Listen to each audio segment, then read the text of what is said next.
नमस्कार दोस्तों, मेरा नाम है अंकित और स्वागत है आपका अपने YouTube चैनल सिंह जी पर। दोस्तों, आज की वीडियो में हम आपको 3 ऐसे मुख्य कारण बताने वाले हैं कि यदि सहारा इंडिया ने आपके आवेदन को रिजेक्ट करके उन 3 कारणों में से कोई भी कारण आपको दिया हुआ है तो आप उनको चाहकर भी सही नहीं कर सकते। ऐसा मैं इसलिए बोल रहा हूँ क्योंकि वह आपकी मिस्टेक है ही नहीं, वह सहारा इंडिया कार्यालय की तरफ से गलती हुई है। लेकिन अब जब आप आवेदन करते हैं तो वह आपकी गलती को बता करके सहारा इंडिया आपके आवेदन को रिजेक्ट कर रही है। तो क्या है वो 3 मुख्य गलतियां, चलिए वीडियो को शुरू करते हैं। दोस्तों, बहुत से लोगों के जो आवेदन रिजेक्ट किए गए हैं उन सभी कारणों को पढ़ने से, समझने से यह स्पष्ट हुआ है कि बहुत सी जगह सहारा इंडिया ने बताया हुआ है कि जो दावा फॉर्म अपलोड होता था साइट पे, मतलब जिस पे सारी डिटेल होती थी, उस पर आप फोटो चिपका करके, साइन करके और उसकी कॉपी को स्कैन करके पोर्टल पे अपलोड करते थे। तो उसमें जो आप लोगों ने साइन किए हुए हैं, तो सहारा इंडिया का कहना है कि वो साइन आपके ओरिजिनल अकाउंट ओपनिंग फॉर्म, मतलब जब खाता खुलवाया था उस फॉर्म से मैच नहीं हो रहे हैं।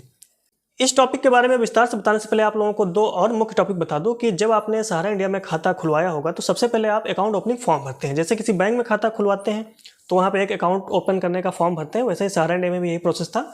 आप एक अकाउंट ओपनिंग फॉर्म भरते हैं। इससे पहले भी आपको सहारा में मेंबर बनना पड़ता है, उसके लिए आप एक मेंबरशिप फॉर्म भरते हैं। मतलब सबसे पहले अगर आपको सहारा में खाता खुलवाना है तो आप उसके मेंबर बनेंगे, एक मेंबरशिप फॉर्म भरेंगे, उसके बाद एक खाता खोलने का फॉर्म भरेंगे। तो ऐसे में एक मेंबरशिप फॉर्म अलग हो गया, खाता खोलने का फॉर्म अलग हो गया।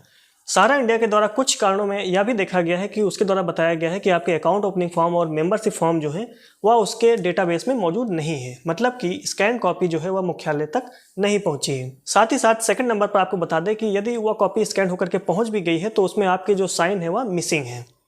मतलब कि यहाँ पर 2 केस बनते हैं, एक जो फॉर्म है आपके वो मुख्यालय तक पहुँचे ही नहीं है, और सेकेंड अगर फॉर्म पहुँचे भी हैं तो उसमें आपके साइन जो है वह नहीं है। तो ऐसे में जब आप दावा फॉर्म अपलोड करते हैं तो यहाँ पे 2 केस बनते हैं। एक तो यह कि यदि आपके अकाउंट ओपनिंग फॉर्म और मेंबरशिप फॉर्म में साइन है तो वह दावा वाले फॉर्म के साइन से मैच नहीं कर रहे हैं, तो इसलिए आपके आवेदन को रिजेक्ट करते हैं। नंबर 2 में मान लीजिए आपके जो अकाउंट ओपनिंग फॉर्म और मेंबरशिप फॉर्म सहारा इंडिया में मौजूद हैं और जो आपने दावा फॉर्म में साइन करके भेजा है, तो अकाउंट ओपनिंग फॉर्म में जब साइन ही नहीं होंगे तो दावा फॉर्म के साइन वो किससे मैच करेंगे। ऐसे में वो यह कह रहे हैं कि जो आपके अकाउंट ओपनिंग फॉर्म या मेंबरशिप फॉर्म है वह वैलिड नहीं है। तो अब आप यहाँ पर समझेंगे कि नंबर 1 यदि आपके साइन मिसमैच होते हैं, नंबर 2 यदि अकाउंट ओपनिंग फॉर्म या मेंबरशिप फॉर्म मौजूद नहीं है, नंबर 3 यदि अकाउंट ओपनिंग फॉर्म और मेंबरशिप फॉर्म में साइन मौजूद नहीं है, तो इन तीनों केसों में से आप कोई भी केस को सही नहीं कर सकते हैं।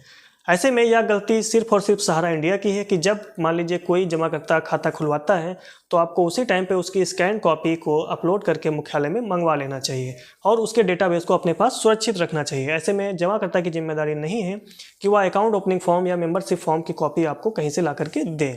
साथ ही साथ यदि आप साइन मिसमैच की बात कर रहे हैं तो यह संभव ही नहीं है कि करोड़ों लोगों के साइन आप मतलब जो क्रॉस चेक कर पाएँ और उसके आधार पर भुगतान कर पाएँ। जब आप आधार ऑथेंटिकेशन के थ्रू जब पेमेंट करने की बात कर रहे हैं तो उसमें साइन में मैच या मिसमैच होने की तो बात ही नहीं आती है। बाकी इस वीडियो में बस 3 मुख्य कारणों के बारे में ही बात की गई है, बाकी के कारणों के बारे में अगली वीडियो में बात करेंगे। अगर वीडियो आपको पसंद आई हो तो लाइक, शेयर, सब्सक्राइब करें और अपने दोस्तों तक जरूर शेयर करें। मिलते हैं नई वीडियो में। जय हिंद।